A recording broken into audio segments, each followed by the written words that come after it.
Shalamu, Shlama, Shalom, Salam, Salam. Before I get into the video, the topic of this video, I want to apologize. The last video ended abruptly. I didn't have any more room, any storage, and the phone just cut off. Had to go back in and delete some stuff, empty my trash, and the phone out. So I was kind of rushing through it, trying to get it in before it cut off, and I made a couple mistakes that I want to correct myself on. I had last said that this schwa would turn into a hirik, but it harmonizes and turns into a sagol, and then goes to a sede. And then before it cut off, or right as it was cutting off, I was explaining that the normal wa, conjunction wa, is gonna, in front of a guttural, because a guttural has to take a compound schwa. It's in this case a pathak. It's gonna harmonize and lose the schwa and go to a pathak. If it's a sagol, hataf sagol, it's gonna go to a sagol, just like up here. If it's a hataf kames atuv, it's gonna go to a kames atuv.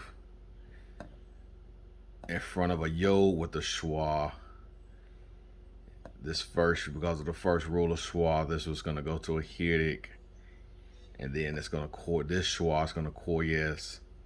The yod is gonna lose its consonantal value, and it's gonna form a mater, hirik, yod, mater, e. So it'll be like we. And also, I want to correct something I said, that on animated Hebrew, I think I said it was 16 minor stems. Well, there's two more that's not accounted for on animated Hebrew. The tifil, and nifpael. And those aren't covered on animated Hebrew. And from what I read, they're extremely rare, but they are in the Tanakh. So I just wanted to make a correction on that as well. All right, now to get into what this video is going to be about. Last video, we talked about Kiryat Ketev scribal technique. Went over 3 rules, grammar rules. And we want to see them in practice in the Tanakh. And the reason for this is, especially for Nehemia Gordonist, that like to quote everything, like to quote what he says. When we read that a lot of scholarship, the consensus of scholarship denounces what he's been putting out, that Yehowah, Jehovah are not the correct pronunciations of Yod-Heh-Wah-Heh. Maybe next video, I'm going to get into a lot of the pronunciations of the Hebrew Israelites. Most of the Hebrew roots like to say Jehovah, Yehowah. A lot of Hebrew Israelites like to say Yehowah, which they both go back and forth. Yahweh. What's some other ones?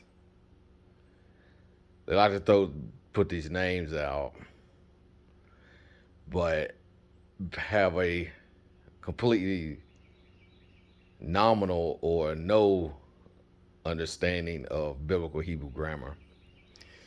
But that will be for the next video. This video is concerning Jehovah, Yehowah, or however interchangeable you want to put it, and looking at the Kiri Ketev in the biblical text.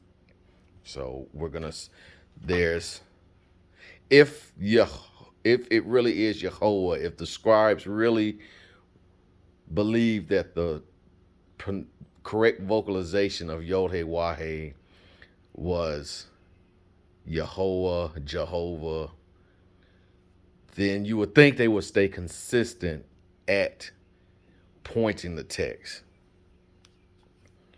And we're gonna see that they wrote Yod-Heh-Wah-Heh, or at least they pointed it with 12 different nekudot patterns. And we're gonna show each one of them. We're gonna go explain or try to reason why that those pointings were placed there. So let's get into it. We're gonna start with Bereshit 2:4. As you see, I have the Biblia Hebraica Stuttgartensia, but I'm gonna go with my trusty Hebrew readers. That's the one that I just like. The IBH, I kind of gravitate more towards the IBH. I kind of gravitate more to the Hebrew readers than the Biblia Hebrew Stuttgartensia. So, like I said, let's go to let's go to Bereshit 2:4, Genesis 2:4. Okay. Bereshit, chapter 2, verse 4. Ele Tholedoth Hashemayim Wahaaretz Behib Baraam Bayom Esoth Yod-Heh-Wah-Heh Elohim Eretz Wahashemayim. Oh yeah. I should have said we're gonna parse. I'm gonna parse the first couple scriptures we do. I don't think I'm gonna do all of them because it might be too long. But someone in the comments a couple of times, people's asked me what is parsing when I ask like parse Jehovah or parse Jehovah or parse Yahuwah. And that method of breaking down people's erroneous understanding I got from that Facebook group Paradigm, when the Gabari falsehood, the simple question was to ask, parse the name of the deity that they go by, that they say Yod-Heh-Wah-Heh is what they think is pronounced. But we're gonna parse this. Ele is the near demonstrative pronoun, common plural. It means these. Tholedoth is a feminine plural noun, and it's in construct form of the verb toledoth.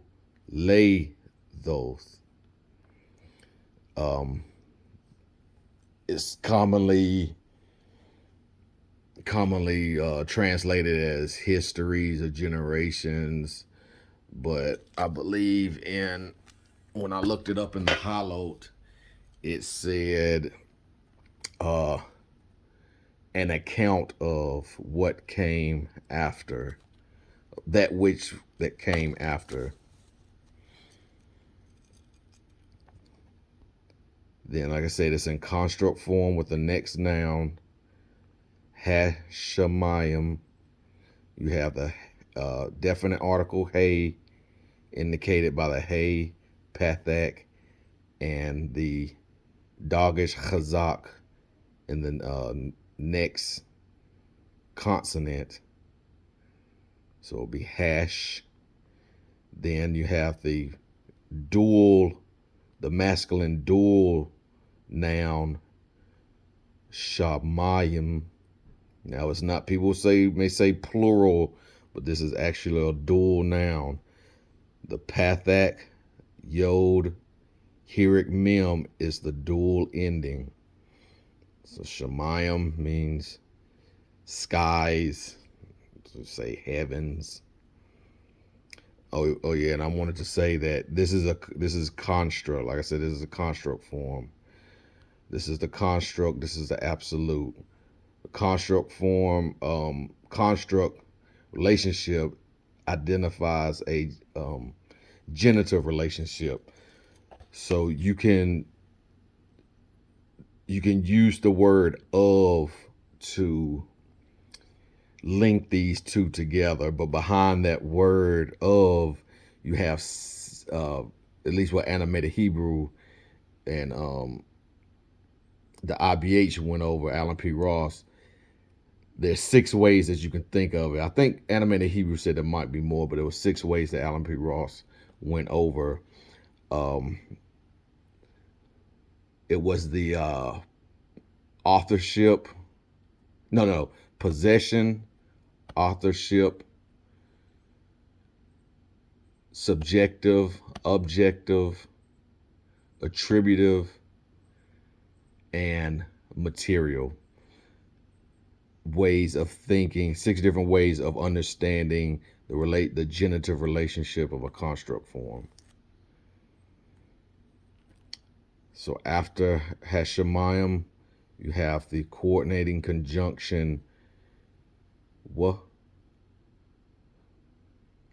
It means and, but, still, since, also, words like that.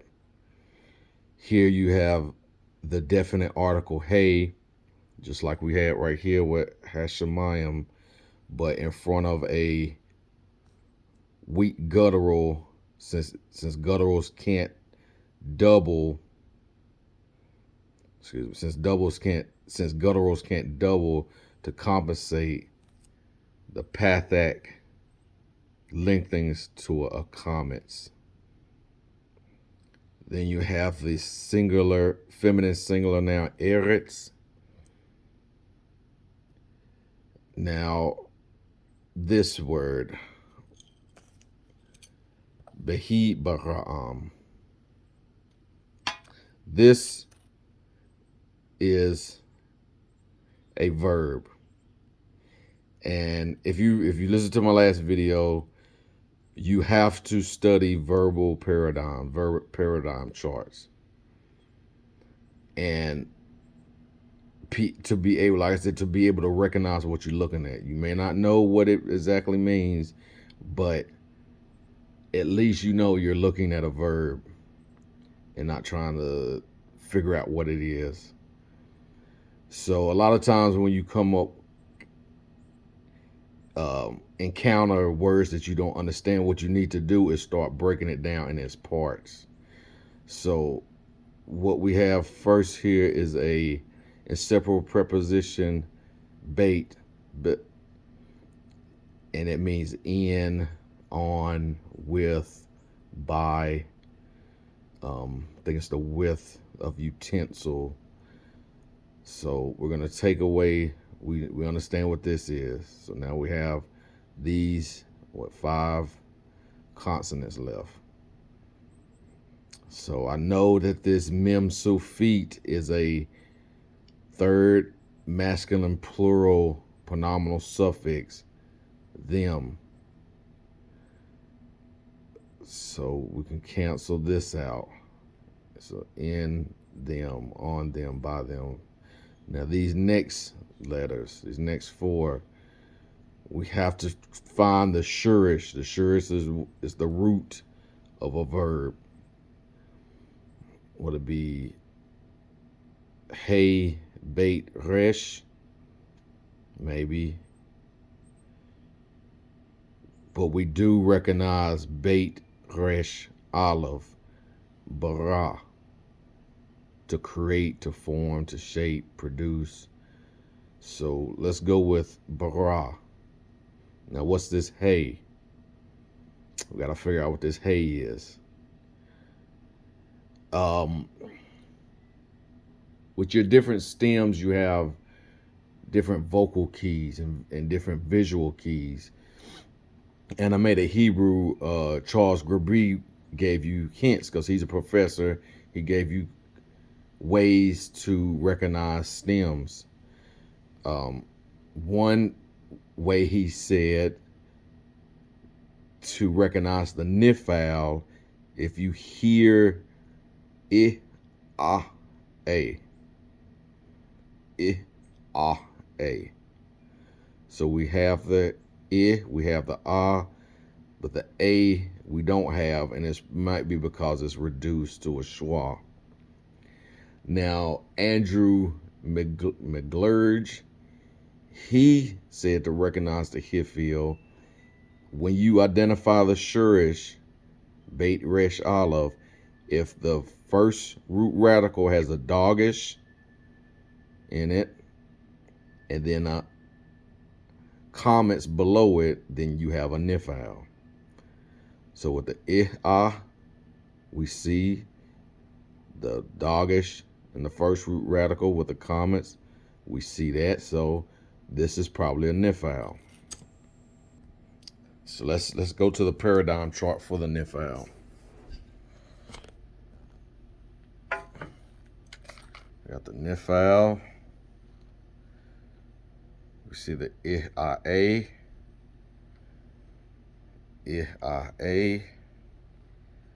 and we have that hey that we couldn't figure out what it was. The prefix hey, which is for the imperative. But we had a pronominal suffix, remember, at the end, and then we had, which is permitted for imperatives, but then we had a inseparable preposition, which is not permitted for imperatives. So then we go over and we see infinitive construct also has a hey, and it is permitted to have you often have inseparable prepositions for the infinitive construct, and it is allowed to have pronominal suffixes. So we're going to go with this verbal form is a nifal infinitive construct with an inseparable preposition and a pronominal suffix. And for infinitive constructs, when you have an inseparable preposition, they're temporal. Time, so like while, when, in, at that moment, or something like that. If you remember that WTS Players channel, they had a good video about the infinitive construct funnel, if you want to reference that. So this would be like when created them. The nifal is the passive of the cow, so you have to make this verb passive. When they were created, something like that. Next, we have another inseparable preposition, bait, meaning in, with, on, by, said to be the width of utensil. Now you have the masculine singular noun yom for day. Next is asoth. This is a infinitive construct for the third hay verb, ein, seen, hay. Infinitive constructs, the third hay apocapates. Now you have Yehowah, the masculine singular proper noun for the deity. And this is what we're going to be talking about in each verse. Elohim, masculine plural noun of Eloah. A lot of people try to say that Elohim is the plural of El, but it's not. It's the plural of Eloah. I'm sorry, Elohah. Next is Eretz, the feminine singular noun for land, ground, soil, earth. Next is a coordinated conjunction, wa, what? It means and, but, so, since, still, etc. Shemayim is the masculine dual noun for sky. Some cantillation marks that I meant to speak upon. This right here, this little wishbone arrow pointing up, that's a atnach. It's a major pause. It can be like a comma or a period. The other one in this verse is the soft pasuk, these two diamonds. It literally means end of verse. And whenever you have a soft pasuk, you have a saluk. It looks just like a method, but it's on the tonic syllable, and it often lengthens the tonic vowel. So normally you will have a pathak here, but it lengthens it to a comments.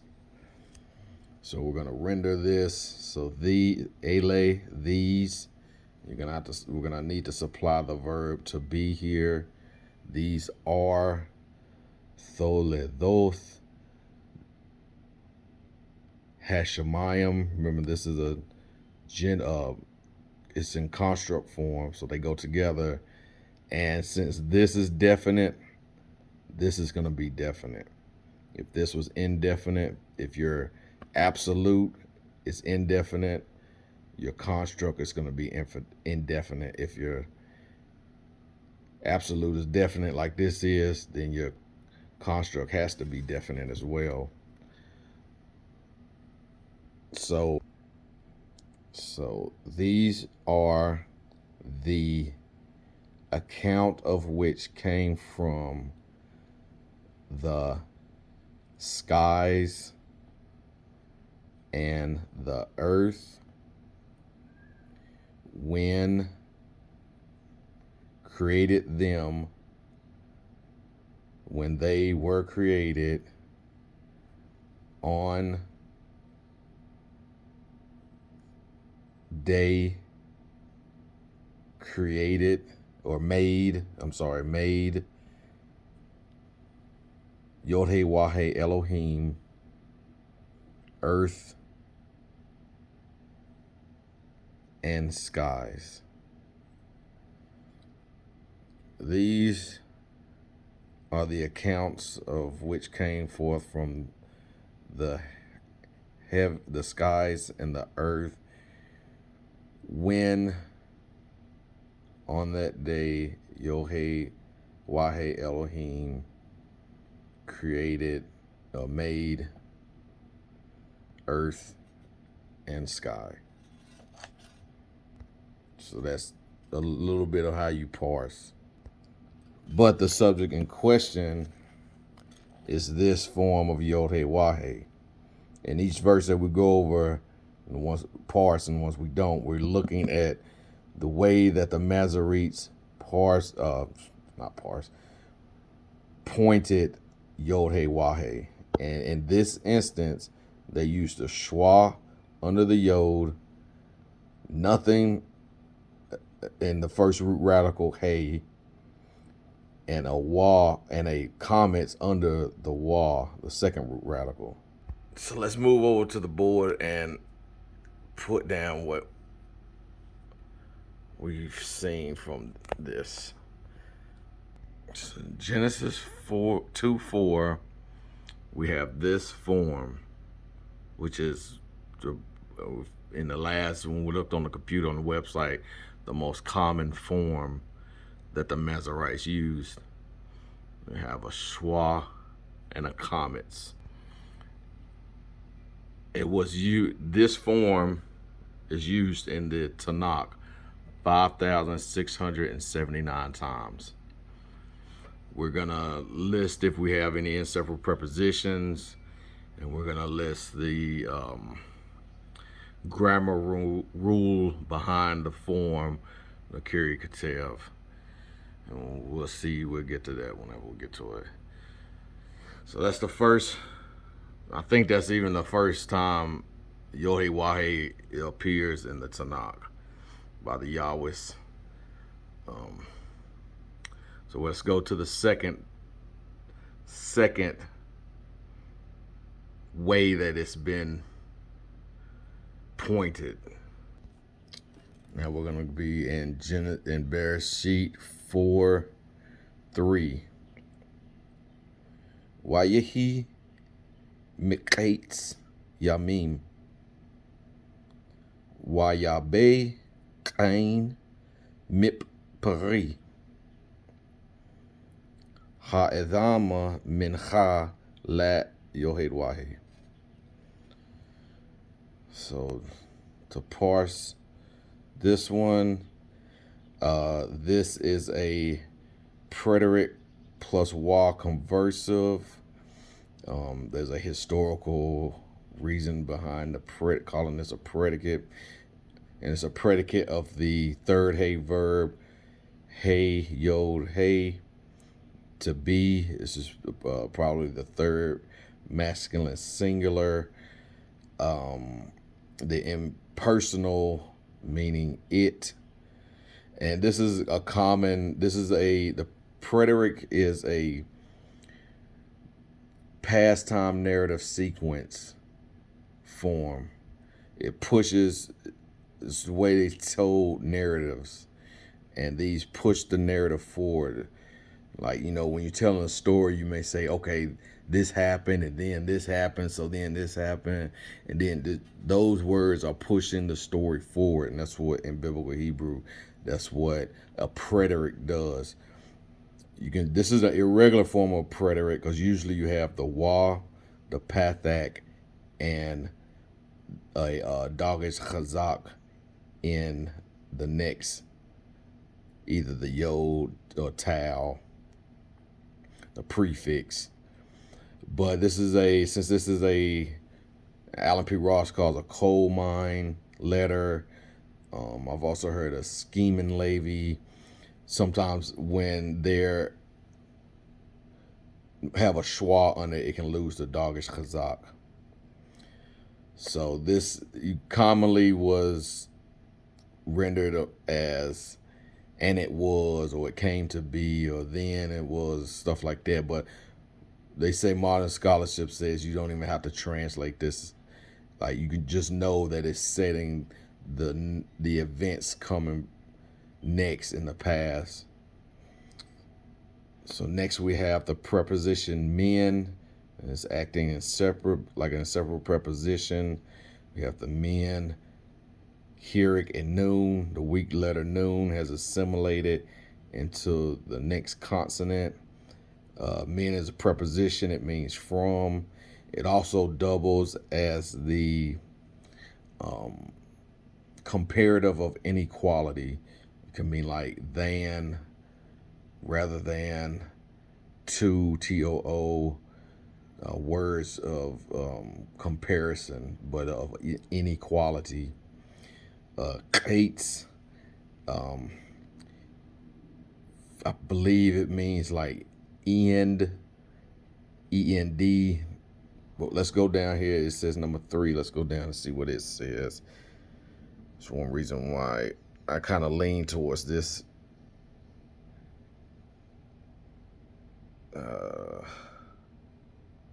What is it? Oh, 3. Huh? It was 3. Yep. It means end. Next we have Yamim. It's an irregular plural. So this is a masculine plural noun of the verb, of the noun, sorry, yom, but it's an irregular form. So you've lost the holum. That will come the yod, holum, mem, sofit of the singular form. Now you have the atnach right here. So that's a pause, a significant pause after you read that word. Next we have another preterite.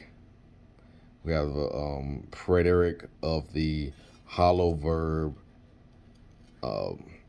bait wa aleph, which means to come in, to arrive. And it's the third masculine singular indicated by the yod. And this is what I was saying about the wa converse consecutive is normally is a wa, pathak, and dagesh chazak, and which will be the prefix. So this means, so this was days, this was mean, and he came, and he arrived. The next word is kain. It's proper noun, masculine singular for Cain. Next you have mitpari. Is the you have a preposition mem. It means from. The weak letter noon has assimilated into the next consonant, and it's become a dagesh chazak. Men also doubles as the comparative of inequality, words like to, too, or better, or words such like that. Pari is the noun for fruit. I'm not sure if it's masculine or feminine. Next we have the definite article hey, which has lengthened in front of the weak guttural aleph from a pathak to a comets. Edama, which is like soil, ground, land. Mincha is the feminine noun. Well, this is a feminine noun, singular noun too, sorry. This is a feminine noun for, say, offering, but more literally like gift, or what is it, like when you have a treaty, tribute, like when you're subjugated or have a suzerain, one nation is over the other, your suzerain relationship. It's like a tribute. You're paying tribute to the one in higher authority. Next is the preposition lit for 2 or 4. Now we have a pathak under that. Remember, we talked about in several prepositions with a pathak. Why does it have a pathak and not a regular vocal schwa like it should have? And that's because this word right here has a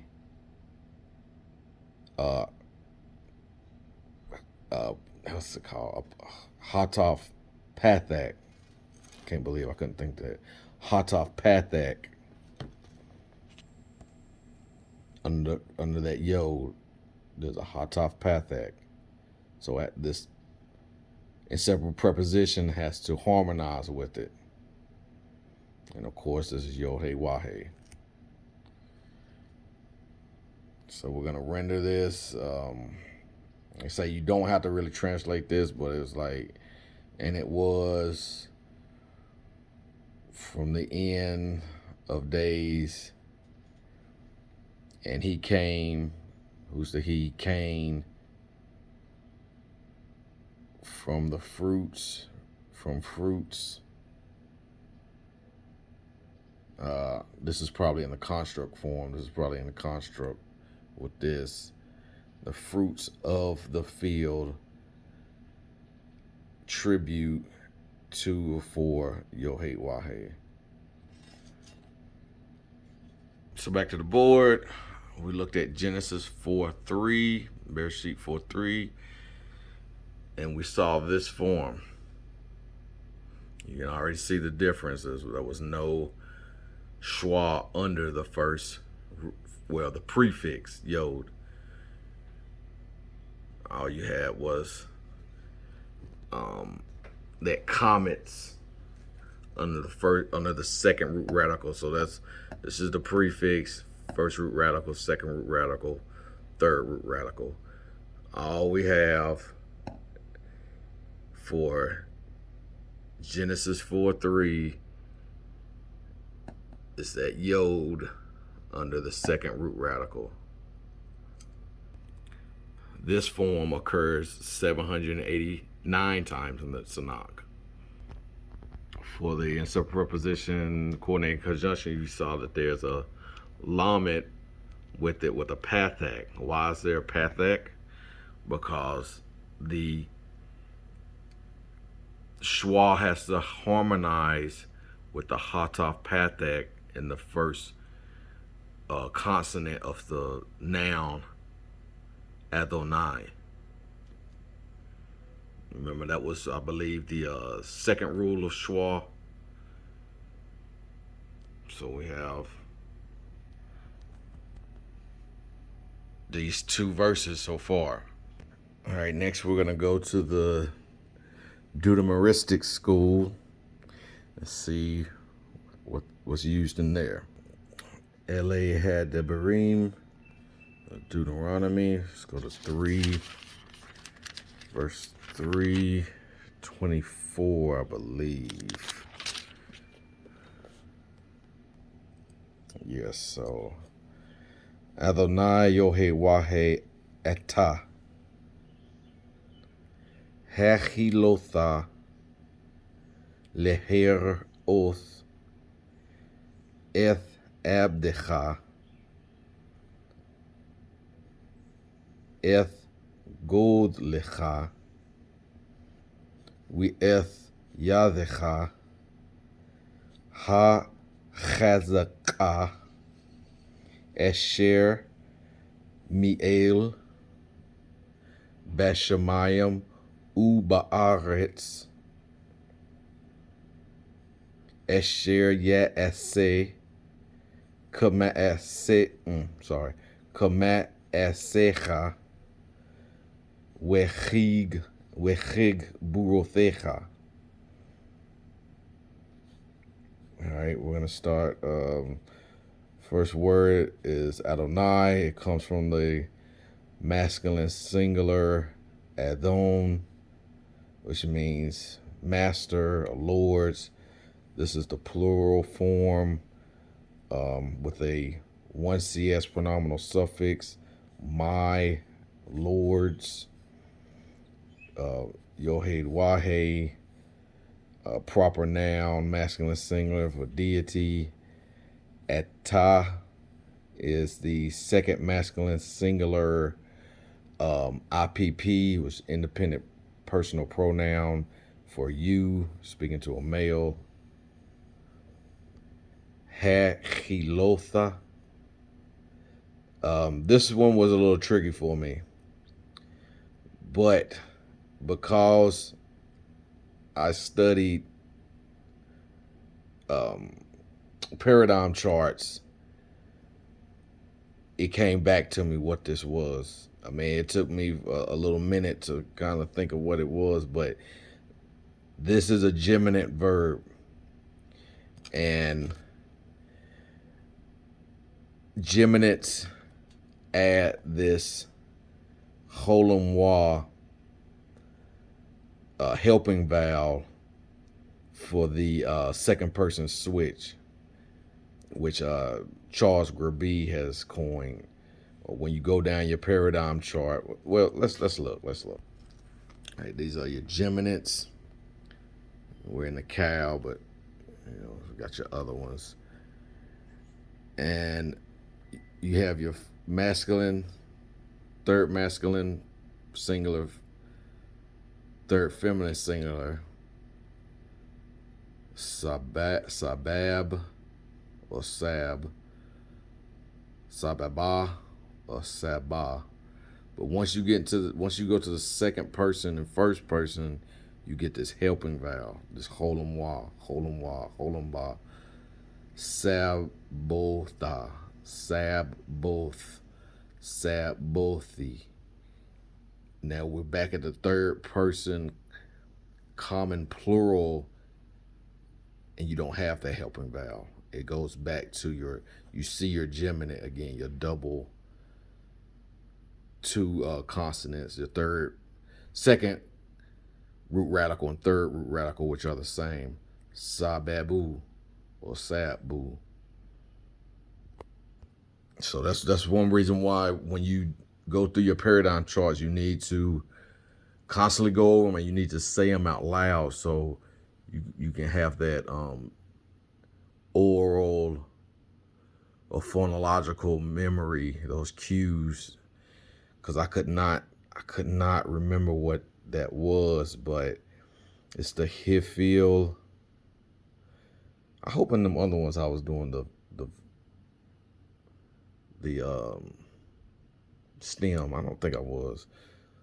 This is the Hifil of the second masculine singular of the geminate verb chet lamet lamet, which it can mean to profane, but in this instance, it also, second meaning, it can mean to begin or beginning, which is what it probably is. This is a inseparable preposition, lament, to a four, heroth. You have a infinitive construct of the third hey verb, resh, aleph, hey. Remember, infinitive constructs, the hey apocopates and is replaced with a holomwa tau. And like we said, infinitive constructs often have a inseparable preposition linked with them. Now this hey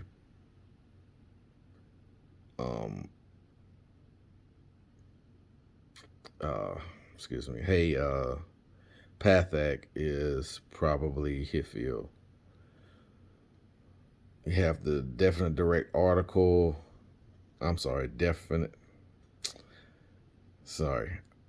Article of accusative or the direct object marker with a makaf. You have the seglet noun abad, that means servant or slave, with a pronominal suffix, the 2ms. Your, So I didn't even say what this meant. So Ra'ah means to see, or he saw. So this is cause to see, to cause to see. Abad, slave or servant, so your servant. Next we have another definite art. I keep saying definite art. Direct object marker, or the sign of the accusative, attached with the makaf. Now right here, if anyone that's listening is a Zion Lex student, what is this? Does Zion Lex teach you what a Kametz Hatuf is? Because a Kametz Hatuf and a Kametz look the exact same. But did he ever explain to you what a Kametz Hatuf is? I doubt it, because there's been so many instances that I've seen him read through the text, and he always pronounces a Kametz Hatuf as a Kametz. Kametz Hatuf is a reduced O, or a short O, sorry. And Animated Hebrew Charles Rabi gave a simple way of remembering or differentiating a Kametz and a Kametz Hatuf. If you see a Kametz and it's in a closed, unaccented syllable, then it's a Kametz Hatuf and not a Kametz. So let's look at it another way. Let's do rules of schwa. Let's do a rules of schwa. We didn't go over this one, but we noted in the last video, if you have two schwas at the beginning of a word, the first schwa will become a hirik, and the second schwa will become silent, a syllable division. When two schwas are in the middle of a word, the first one is silent and the second one is vocal. So are you going to say ga, the, le, ka, cha? No.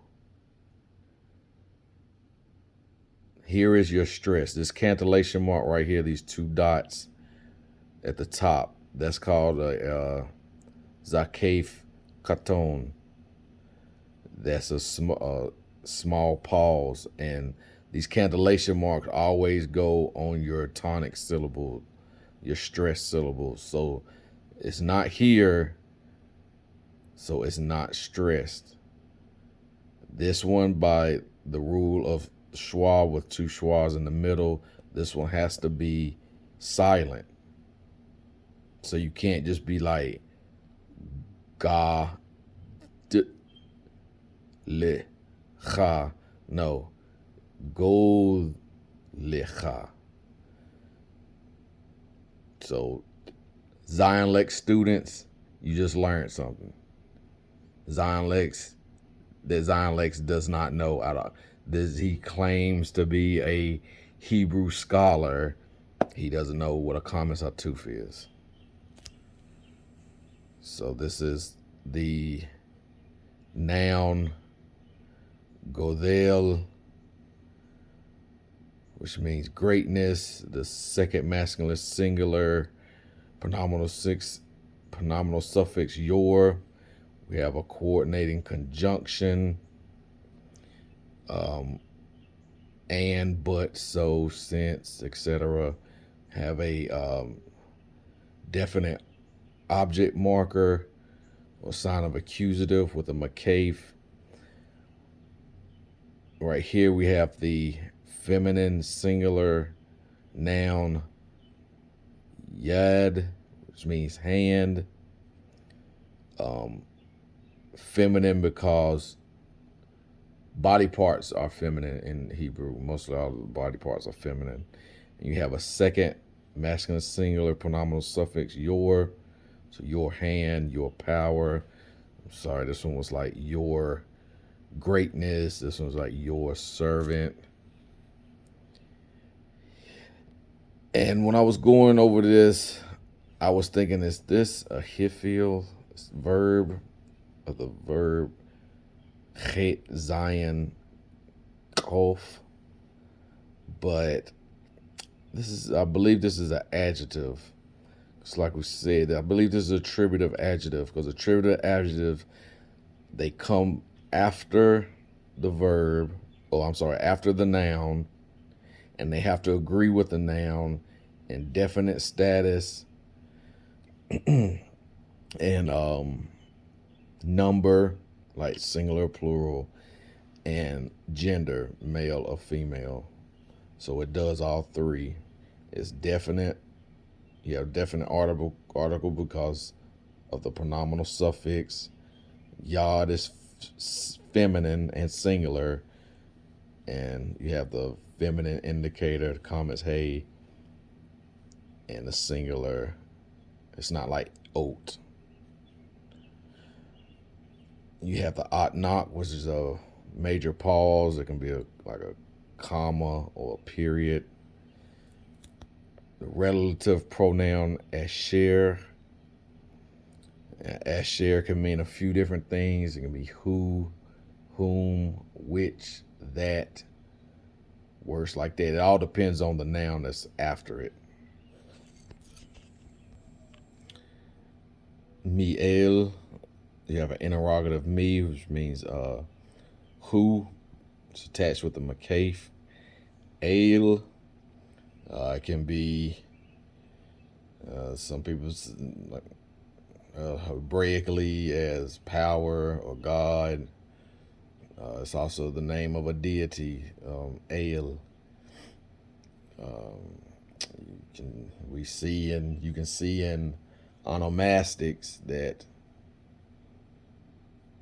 the Israelites obviously worshipped El. So however you want to take that. Mi'el. You have an inseparable preposition bait, but meaning in, on, by, with, the with of utensil. Now we have the remnant of a definite article, hey, with the pathak and the dogish chazak. Shemayim, which is the dual masculine noun for skies. Next we have a coordinating conjunction wah that's shifted to a shuruk. It does this under two conditions: when it's attaching to a noun that starts with a schwa, or the second condition when it's being attached to a word that starts with a labial. A labial is consonants that you have to put your lips together to pronounce. I think they were called, the women are called Bonnie Kittle. It's the third one. They use the mnemonic as bump letters. So bait, mem, pay. If a coordinating conjunction is in front of bait, mem, or pay, it's going to go to oo. So this is another inseparable preposition, bait, for in, on, with, by, the width of utensil. And we have a comment that's indicating just like here, the remnant of the definite article hey. Remember in front of a weak guttural, the hey can't double it, so to compensate, it lengthens the pathak to a comments. We have the singular feminine noun eretz, that means earth, land, ground. We have a zakef katon, which is a minor pause. We have a relative pronoun asher, which can mean which, who, whom, that. It's attached with a makaf. Here we have the kal imperfect 3ms of the third hey verb, ein seen hey. So it's like he will make or he will do. But in this instance, we may say that it's probably not the perfect, it's probably not like a future translation. Like it's not saying what he will do. And that's where I said that nuance comes in a lot of the stems. A lot of people think that stems just are one way. And a lot of people think that the forms, the perfect and imperfect form, are just one way, and it's not. We clearly see a prefix, so that indicates the imperfect, which in English or Western thought is future, but it's not future. Next, we have the inseparable preposition kaf, which means as alike, and it doubles as the imperative, the comparative of equality. Now we have the, which I believe is a noun, I think a substantive, a Hifiel substantive of the, again, the third hey verb, ein seen hey. And I say Hifiel because of the mem active participle or substantive, because of the mem and the pathak vowel. You have the pronominal suffix 2ms, your. So like,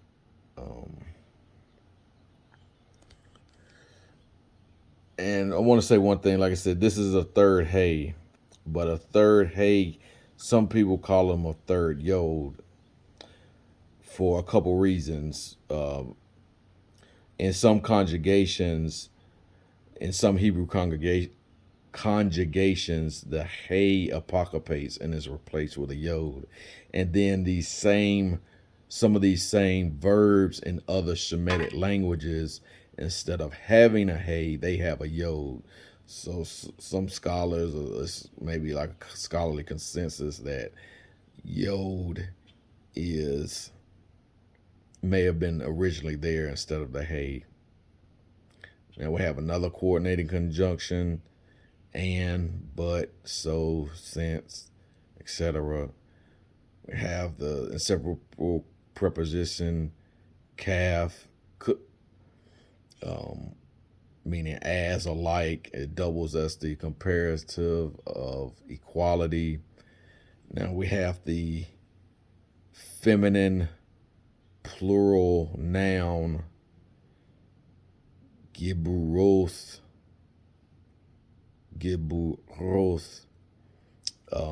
like Gabor means like mighty or valor, valiant. And the second masculine singular pronominal suffix.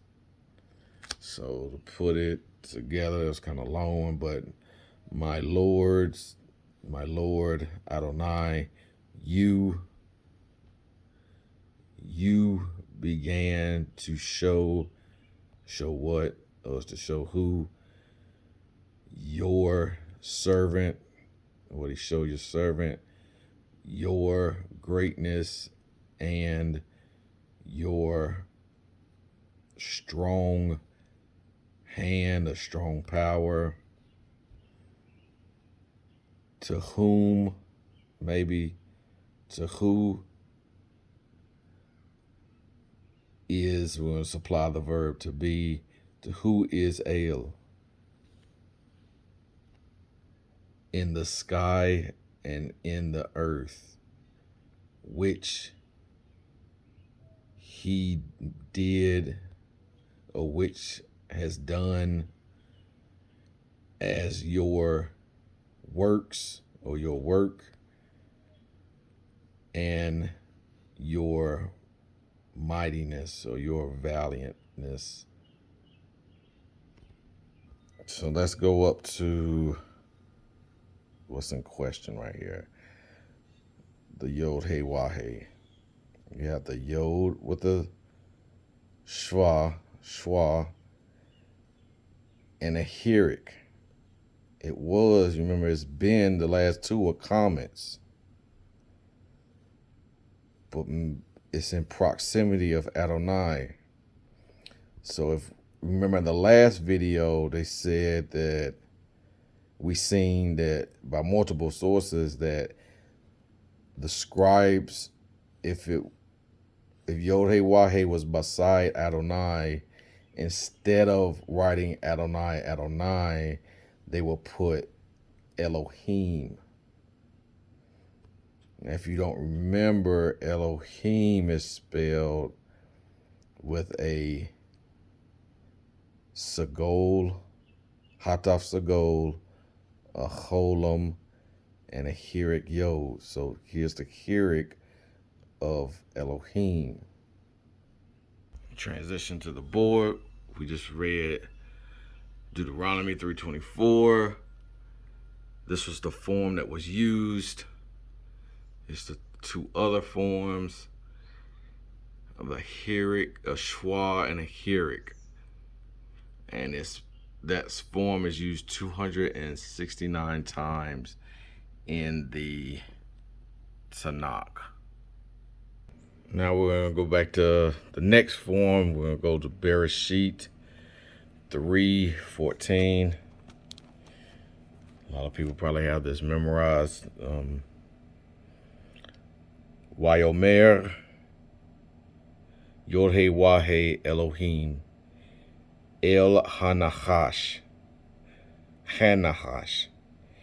Ki Asita Zot Arur Eta Mikol HaBahema U Mikol Chayath Hasadeh.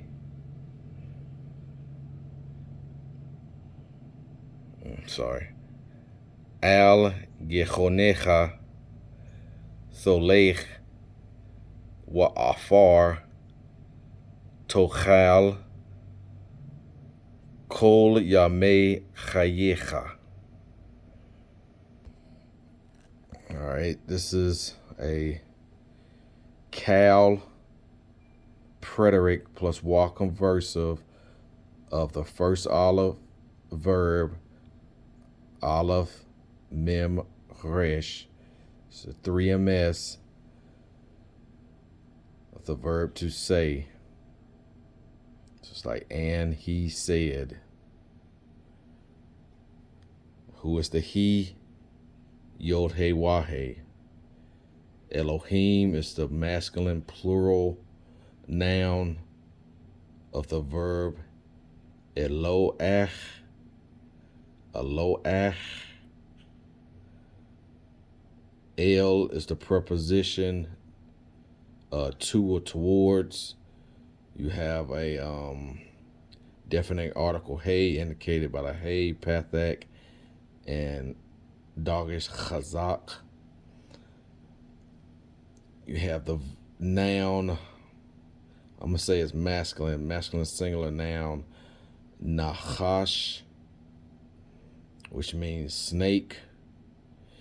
And just a little tidbit, I think nachash is woman in Aramaic, I think, which would put a little different spin on this. Ki is a conjunction. It's sort of ambiguous. It could mean like because, for, since. It's got a lot of different meanings. Asitha is the Cal perfect second masculine singular of the third hey verb, ein, seen, hey. like you made, you did. Zoth, Zoth is the um, near demonstrative pronoun, feminine singular for this. Arur is, I think that's a noun. I'm gonna say masculine singular. Atah is the second masculine singular. IPP in the person independent personal pronoun. You have a preposition men that's acting inseparably. The weak letter noon has assimilated into the next consonant, becoming a dogish chazak. Men also doubles as the comparative of inequality. You have the noun kol, not kal, but kol, which means all, everyone. Have a definite article hey indicated by the hey, pathak, and dogish chazak. Bahema, which means animal, well, beast or animal. You have a zakef katon, which is a small pause. You have a coordinating conjunction. Wait a minute. No, that is a disjunctive wa. That's what this is. A disjunctive wa stops the narrative sequence and adds more information to the story. So if you remember one, I think the last verse we had a preteric, then another preteric following it. But this one we have a preteric with a conjunction, coordinating conjunction that's not attached to a verb, it's attached to a preposition. So that stops the sequence and it's just adding more information. So this is a disjunctive wa that has shifted to a shuruk under two conditions: when it's attached to a word that starts with a vocal schwa, or when it's attached to a labial, which you can remember as bump letters, bait, mem, and pay. You have the preposition mem, that means from, that's acting inseparably. The weak letter noon assimilates into the next consonant. Men also doubles as the comparative of inequality. Whole, so you have your holum here. Back here you have the comments are tooth because the stress has shifted this way. So you have your stress mark right here, the zakef katon. So you can't have a holum. It reduces to a holum, comments hatuf. Kol, which means all or every. Chayath, which is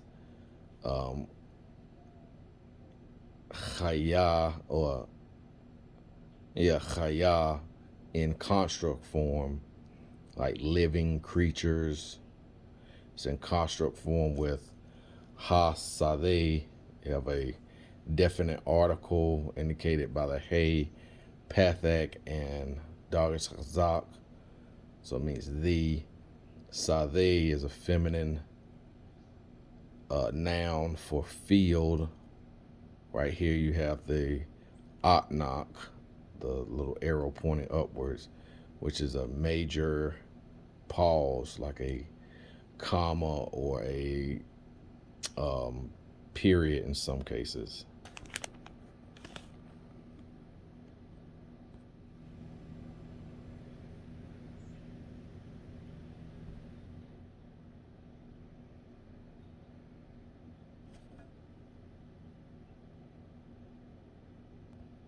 Oh, I'm sorry for that. I could have swore I paused it. Next we have al, which is the preposition on, upon, above. Have a makaf. You have the feminine noun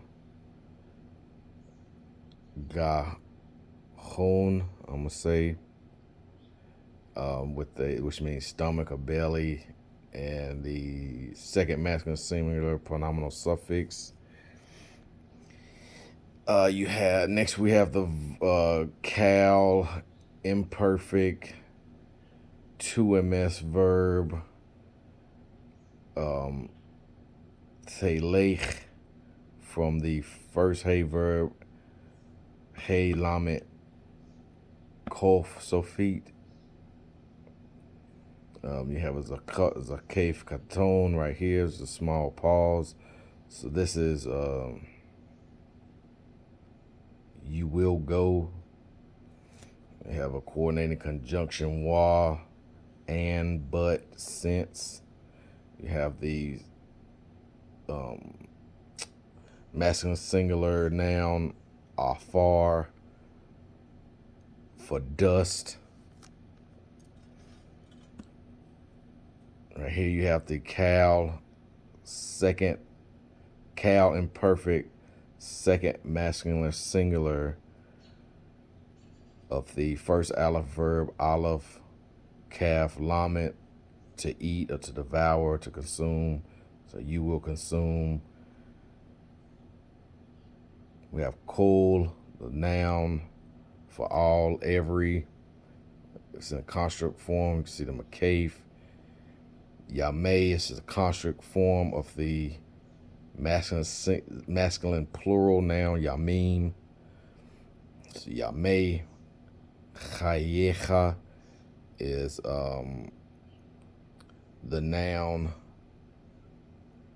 in construct, the noun chai, as in life, with the second masculine singular pronominal suffix for your.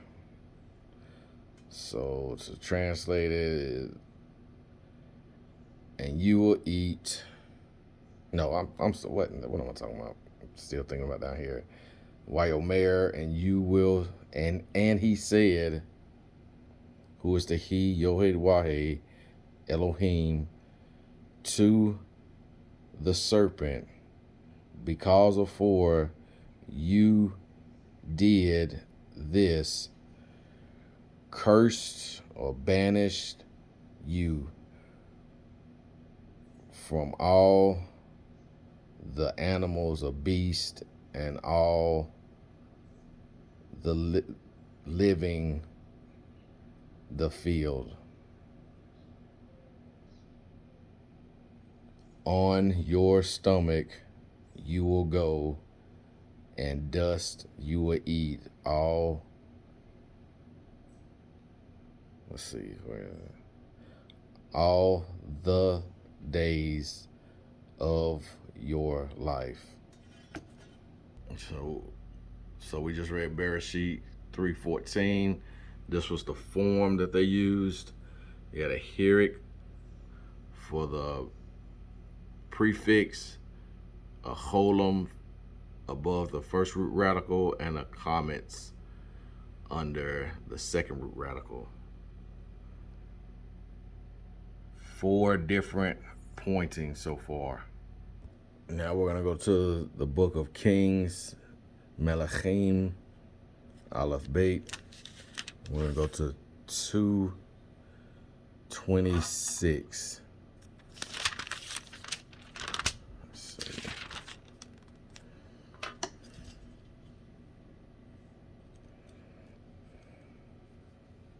All right. Ule Eb Yathar, HaKohen Amer, Hamelech, Anathoth Lech, Al Sadecha, Ki, Ishmaweth, Ata,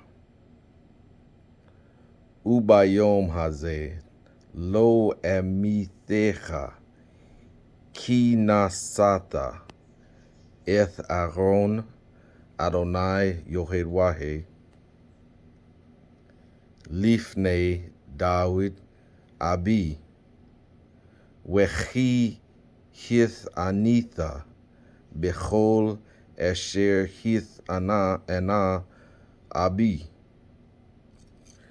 So the expedite, I'm not gonna parse anymore, or what I think was parsing, what I call parsing, but we're just gonna look at the form. So this is the form in question. Schwa under the prefix, holum above the first root radical, and a hitic. Now we're right beside Adonai. What does these vowels look like? It looks like it would be for Elohim. Right here, we would have a segol, hataf segol under the aleph. For the lamed of Elohim, we have a holum, and for the plural ending, hirik, yod, mem. Here's the hirik. Like I said, they don't want to say Elohim, Adonai, so they'll say Adonai Elohim. So for 1 Kings 2:26, this is the form that's used. These are the vowels of schwa, holum, and hirik. Right above that, for Genesis 3:14, we had this form. They both had the holum, but then this has a comments that has a hirik. And I failed to mention this form is used 46 times. This form is used 32 times in the Tanakh.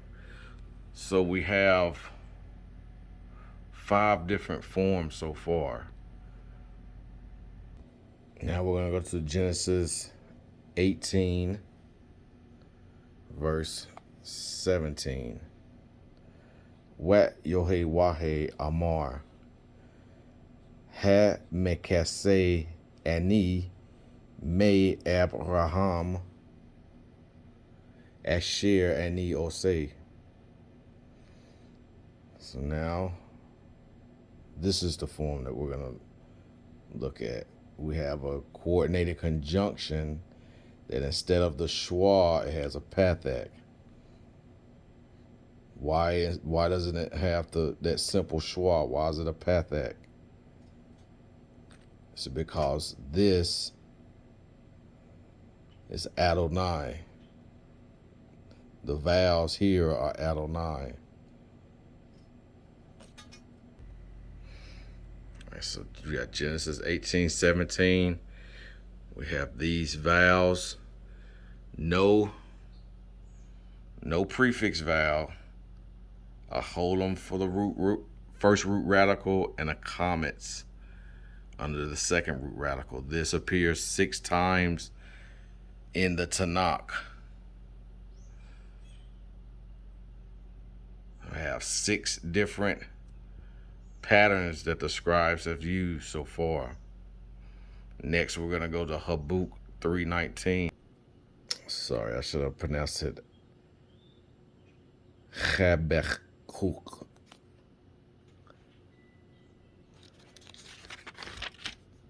Still not right, but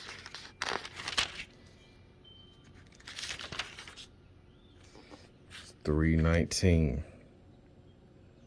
Yehowah Adonai Cheli Wayasim Reglai Ka'ai Yaloth Wa'el Bamothai Yed Recheni Lam Natzeach Ben Ginothai. So this is what's in question.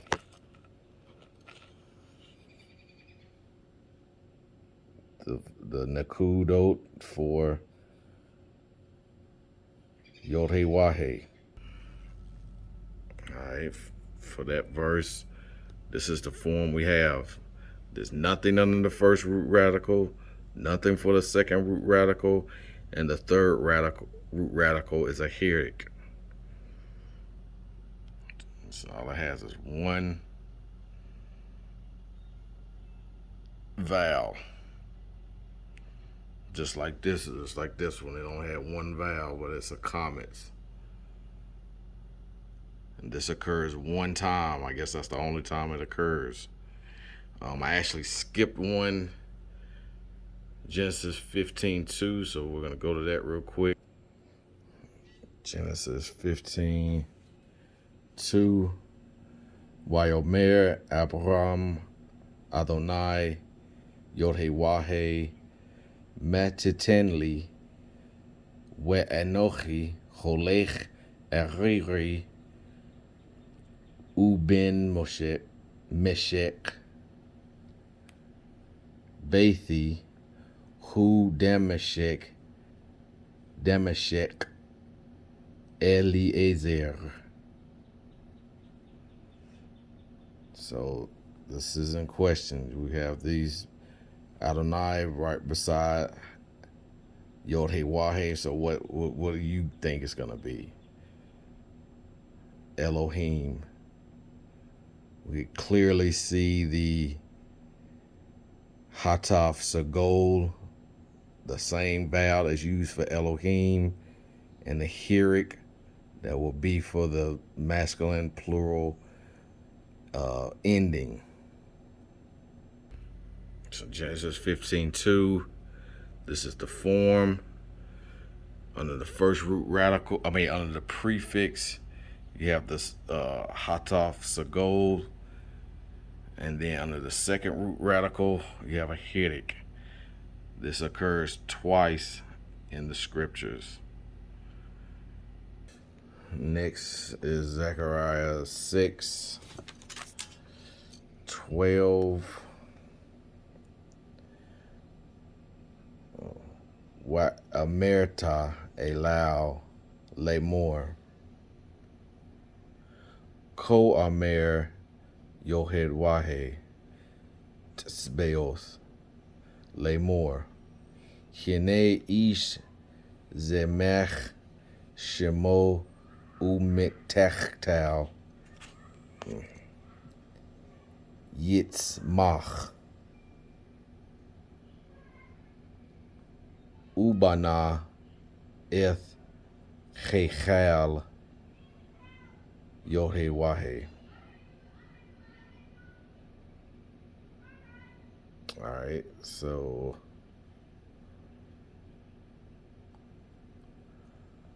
I guess these are what's in question, or what needs to be noted. So I had to look in the Hebraic Biblia Tekia Hebrea Stukentia. And what in this Zechariah, it has a mapik in the hay, so that's what differentiated it from others, from the other workers. And the readers, they were both the same, just like the standard version, but it has this mapik, mapik in the final hay. So it had a mapik in it, and you had two different forms. One with the mapik, one without. So I'm going to try to get through these last three. Judges 16:28.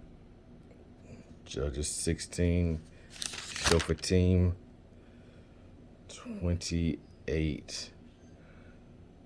Vayikra Shimshon El Yehowah Vayomer Adonai Yehowah Zoch Reini Na We Chatz Zekeni Na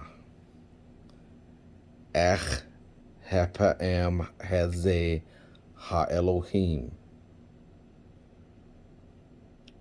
We Innakma Nekam Echath, Mishathe, Enai, Mipilishtim.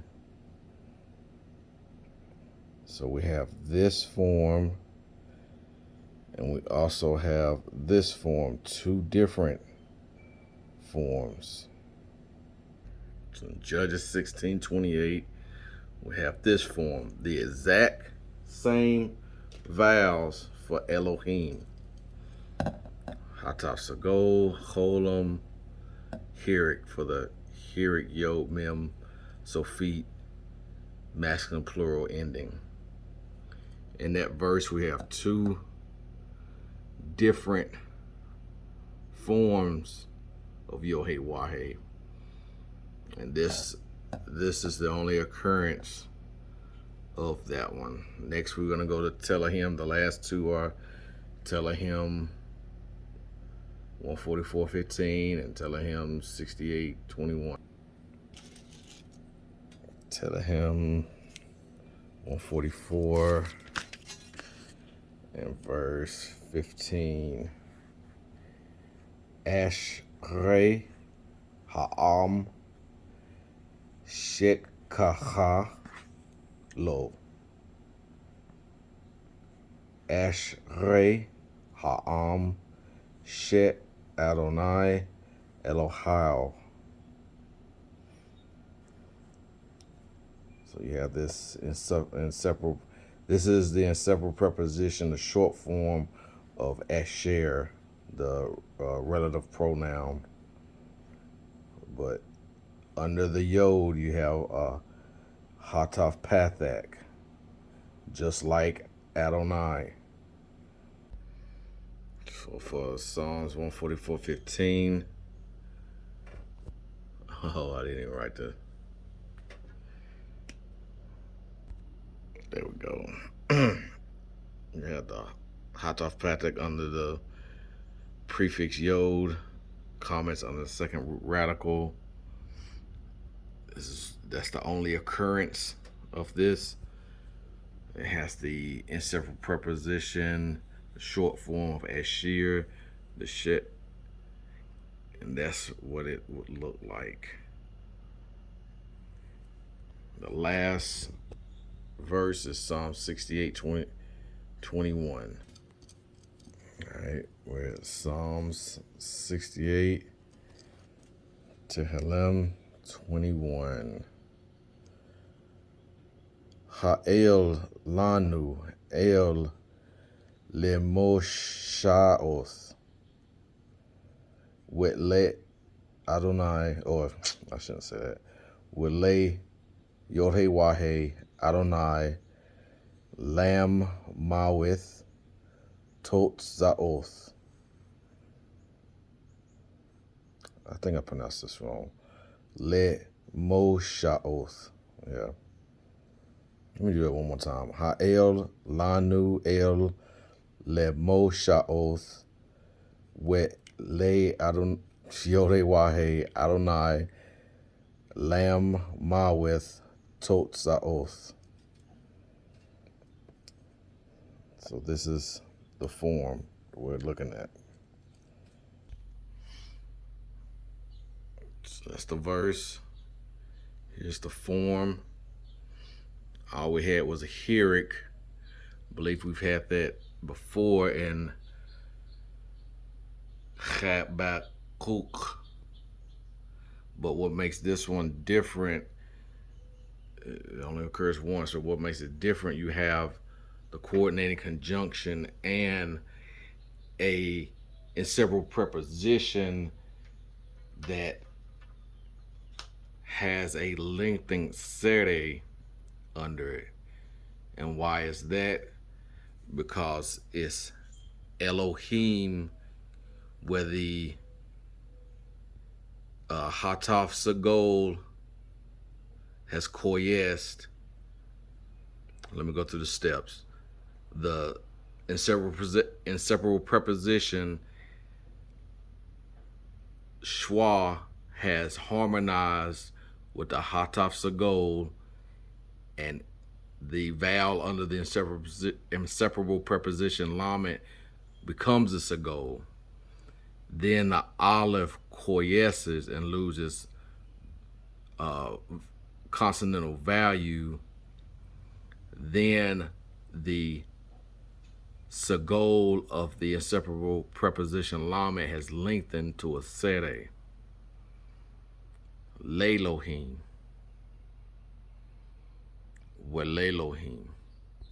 Now, one thing that I want to say, this, I believe this peak right here comes from, like I said, Elohim is the plural of Eloah, and in that, the hey has a mapik in it. So with that lengthy, I'm sorry for that lengthy reading and explanation, we see that there are 12 different ways that the Masoretes pointed Yehowah. Now, for anyone that says Jehovah is the right pronunciation, you have to explain why there are 12 different pointings for the deity of Israel. And there's really one that you can, the Genesis 3:14, that would sort of extrapolate to that, but none of the other ones do. So what it is a case of Curie and Kateb, that the Masorite scribes did not want the name to be pronounced either right, wrong, or indifferent. So they took the vowels of Elohim and they took the vowels of Adonai and superimposed them onto Yehowah. It's been known for decades. This is what happened. So if anyone still contends on that, you have to explain, I would like you to explain, where these other 11 pointings, why they are there.